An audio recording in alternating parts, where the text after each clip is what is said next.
அனைவருக்கும் வணக்கம். சக்தியும் நானும். நமக்கு பல பிரச்சனைகள் வருது, நல்ல விஷயங்களும் நடக்குது, பின்னாடியே பல பிரச்சனைகளும் நடக்குது. சில பேர்லாம் முன்னேற்றங்கிறதே இல்லை, என் வாழ்க்கையில் முன்னேற்றமே பார்க்கல அப்படின்னும் சொல்கிறாங்க. நல்லதாங்க இருந்தேன், திடீர்னு என்னாச்சுன்னே தெரியல அப்படின்னு சில பேர் சொல்கிறாங்க. என்னங்க சந்தோஷங்கிறது எங்கெங்கே இருக்குது அப்படின்னு சொல்கிறாங்க இல்லைங்களா? இந்த மாதிரி பல விஷயங்கள், சந்தோஷமாக இருக்கட்டும், எனக்கு எந்த பிரச்சனையும் இல்லைப்பா, நான் சந்தோஷமாக இருக்கேன்ப்பா அப்படி சொல்கிறவங்களும் இருக்காங்க. என்ன இது உடல்நிலை சரியில்லாமல் போயிட்டே இருக்குது, அடிக்கடி உடம்பு சரியில்லாமல் ஆகுதே, குடும்பத்தில் யாருக்காவது ஏதாவது ஆகிக்கிட்டே இருக்கு, இப்படி கஷ்டப்படுறவங்களும் இருக்காங்க இல்லைங்களா? இந்த மாதிரி நம்மளுக்கு ஏற்படுகின்ற சந்தோஷங்களாக இருக்கட்டும், கஷ்டங்களாக இருக்கட்டும், அனைத்திற்குமே காரணம் யாருன்னு நினைக்கிறீங்க? பள்ளி கத்துது. நவ கிரகங்கள் தாங்க. நவ கிரகங்கள் தான் நமக்கு ஏற்படுகின்ற அனைத்து பிரச்சனைகளாக இருக்கட்டும், சந்தோஷங்களாக இருக்கட்டும், எல்லாத்துக்குமே காரணங்க. ஒவ்வொருத்தவங்களும் அந்த நவ கிரகத்தில் இருக்கிற ஒவ்வொரு கிரகமும் எப்படி நம்மளுடைய ஜாதகத்தில் இருக்குது, எப்படி சொல்லுது, எப்படி பார்க்குது, எந்த இடத்துல இருக்குது அப்படிங்கிறத பொறுத்து நம்மளுடைய சந்தோஷமாக இருக்கட்டும், கஷ்டமாக இருக்கட்டும், பிரச்சனைகளாக இருக்கட்டும், எல்லாமே இருக்குது இல்லைங்களா? சரி, இப்போது நம்ம நமக்கு ஏற்படுகின்ற பிரச்சனைக்கு காரணமாக இருக்கவங்க காலையே விழுந்துட்டோம்னா நமக்கு இந்த பிரச்சனைகள் இருக்காது இல்லையா? அதற்காகத்தான் இந்த பதிவு உங்களுக்கு. நம்ம நவகிரகத்திற்கும் தேவையான மந்திரம் இருக்குது. அதாவது அவங்கள கொஞ்சம் புகழ்ந்துட்டு, நீங்கள் எனக்கு இப்படி வச்சுக்கோங்க, எனக்கு இப்படி தாங்கன்னு கேட்குறது. அப்படி செய்யும் போது கண்டிப்பாக அந்த மந்திரத்தை சொல்லும்போது கண்டிப்பாக நம்ம நவகிரகங்களுடைய மனதும் மகிழ்ச்சி அடையும். அவங்க மகிழ்ச்சி அடைவாங்க. கிரக நாயகர்கள் எல்லாருமே சந்தோஷப்படுவாங்க. அதனால் நமக்கும் நம்மளுடைய நிலைமையை போனால் போதும், பாவம் சரி செய்வோமே, போதும் உங்களை கஷ்டப்படுத்துறது அப்படின்னு சொல்லிட்டு நமக்கும் நல்லது செய்ய ஆரம்பிப்பாங்க. சரிங்களா? இது விளையாட்டாக இருந்தாலும் உண்மை இதுதான். நம்ம கிரகங்களை போற்றி பாடும்போது அவங்களுடைய அருள் நம்மளுக்கு பரிபூர்ணமாக கிடைக்கும். சரிங்களா? இப்போ இந்த 7 நாட்கள் இருக்குது இல்லையா? திங்கள் ஞாயிறுலேருந்து சனி வரைக்கும் ஒவ்வொரு நாளும் ஒவ்வொரு நாளுமே ஒவ்வொரு கிரகத்திற்குரிய கிழமையாக தானே இருக்குது. அதனால் அந்தந்த கிரகம் இப்போ ஞாயிற்றுக்கிழமைனா சூரிய பகவானுக்குரிய மந்திரத்தை நம்ம சொல்கிறோம். திங்களாக இருந்தால் சந்திர பகவானுக்குரிய மந்திரம், புதனாக இருந்தால் புதன் பகவானுக்குரிய மந்திரம். இந்த மாதிரி ஒவ்வொரு நாளும் ஒவ்வொரு மந்திரத்தை சொல்கிறோம். சரிங்களா? ஆனால் தினமும் இந்த அனைத்து 7 நாட்களுமே அந்தந்த பகவானுக்குரிய மந்திரத்தை சொல்லிட்டு நம்ம கண்டிப்பாக ராகு கேது 2 பேருக்குமே அவங்களுடைய மந்திரத்தை சொல்கிறோம். சரிங்களா? அப்போ ஒரு நாளும் மொத்தம் 3 மந்திரம் சொல்கிறோம். ஒரு விஷயம். இன்னொரு விஷயம், நவகிரகத்தை நம்ம சுற்றி வருவோம் இல்லையா? சில பேர் சனிக்கிழமையில சுற்றி வருவாங்க, நிறைய பேர் சனிக்கிழமையில தான் சுற்றி வருவாங்க, சில பேர் ஞாயிற்றுக்கிழமைகளில், சில பேர் வெள்ளிக்கிழமைகளில். ஸோ இந்த மாதிரி நீங்கள் சுற்றி வரும்பொழுது நமக்கே தெரியாது நவகிரகத்தை சுற்றும் போது என்ன செய்யணும், 1 2 3ன்னுட்டு நம்ம எத்தனை ரவுண்ட் அடிக்கணும்னு கவுண்ட் பண்ணணுமா, என்ன பண்ணணும்னு யோசிப்பாங்க சில பேர். நான் தெரிஞ்சவங்களை சொல்ல, தெரியாதவங்களுக்கு மட்டுமே இந்த பதிவு. அதனால் நீங்கள் இப்போ என்ன பண்ணுறதுன்னு தெரியாதவங்க நம்ம இந்த மந்திரம் சொல்கிறோம் இல்லையா? ஒவ்வொரு சுற்று வரும்போதும் ஒவ்வொரு மந்திரத்தை நீங்கள் சொல்லிட்டு வாங்க. ஞாயிறுலேருந்து ஸ்டார்ட் பண்ணுங்கள். ஞாயிறு, திங்கள், செவ்வாய், புதன், வியாழன், வெள்ளி, சனி முடிச்சுட்டு ராகு கேது. இந்த மாதிரி மொத்தமாக நீங்கள் என்ன பண்ணுங்கள், 9 மந்திரத்தையும் நீங்கள் 9 முறை சுற்றி வரும்போது சொன்னீங்கன்னா நல்ல பலன் கிடைக்கும். உண்மையாக சொல்கிறேன். நீங்கள் செஞ்சு பாருங்கள். செஞ்சு பார்த்தா தான் அதனுடைய மாற்றம், முன்னேற்றம் எல்லாமே உங்களால் உணர முடியும். அப்போ தான் நான் சொல்கிறதுல இருக்க உண்மை உங்களுக்கு புரியும். சரி, இப்போ ஒவ்வொரு கிரகத்திற்குரிய ஒவ்வொரு பகவானுக்குரிய மந்திரத்தை பார்ப்போமா? முதல்ல சூரிய பகவானுக்குரிய மந்திரத்தை பார்ப்போம். அதாவது இது ஞாயிற்றுக்கிழமை நீங்கள் சொல்லணும். சரிங்களா? இதோ மந்திரம். சீலமாய் வாழ சீரருள் புரியும்,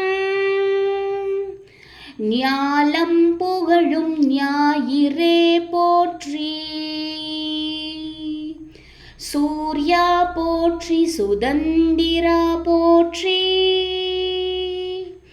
வீர்யா போற்றி, வினைகள் களைவாய். இப்பொழுது திங்கள், அதாவது சந்திர பகவானுக்குரிய மந்திரம். எங்கள் குறைகள் எல்லாம் தீர்க்கும் திங்களே போற்றி, திருவருள் தருவாய். சந்திரா போற்றி சத்குரு போற்றி, சங்கடம் தீர்ப்பாய் சதுரா போற்றி. இப்போது செவ்வாய் பகவானுக்குரிய மந்திரம் இதோ. சிறப்புருமணியே செவ்வாய் தேவே, குறைவிலாதருள்வாய் குணமுடன் வாழ, மங்கள செவ்வாய் மலரடி போற்றி, அங்காரகனே அவதிகள் நீக்கு.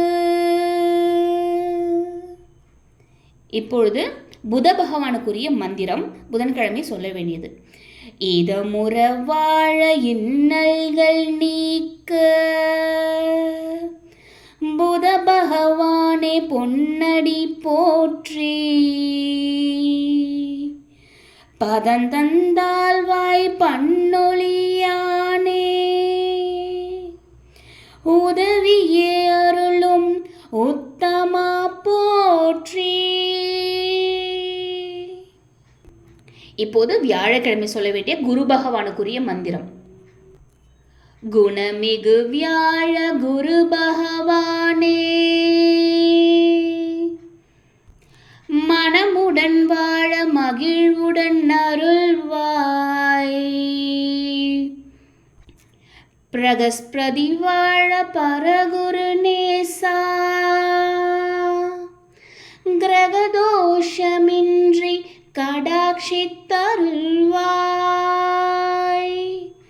இப்போது வெள்ளிக்கிழமை சொல்ல வேண்டிய சுக்கிர பகவானுக்குரிய மந்திரம் இதோ. சுக்கிரமூர்த்தி சுகமிக ஈவாய், வக்ரமின்றி வரம் மிக தருவாய், வெள்ளி சுக்கிர வித்தக வேந்தே, அள்ளிக் கொடுப்பாய் அடியார் கருளே. இப்போது சனிக்கிழமை சொல்ல வேண்டிய சனி பகவானுக்குரிய மந்திரம் இதோ. சங்கடம் தீர்ப்பாய் சனி பகவானே, மங்களம் பொங்க மனம் வைத்தருள்வாய், சச்சரவின்றி சாகா நெறியில் இச்சகம் வாழ இன்னருள் தாத்தா. இப்பொழுது தினமுமே கூற வேண்டிய ராகு பகவானுக்குரிய மந்திரம். அரவெனு ராகு ஐயனே போற்றி, கரவாதருள்வாய் கஷ்டங்கள் நீக்கி, ஆகருள் புரி அனைத்திலும் வெற்றி, ராகு கனியே ரம்யா போற்றி. இப்போது தினமும் நாம் கூற வேண்டிய கேது பகவானுக்குரிய மந்திரம் இதோ. கேது தேவே கீர்த்தி திருவே,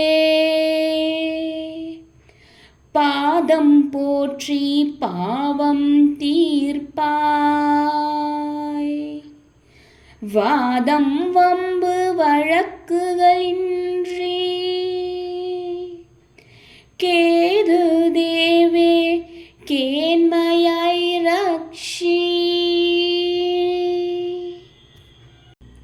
இந்த நவகிரகத்திற்கும் உரிய இந்த 9 மந்திரங்களை அந்தந்த நாட்களில் கூறி வருவதன் மூலம் நாம் நல்ல பலனை அடைய முடியும்.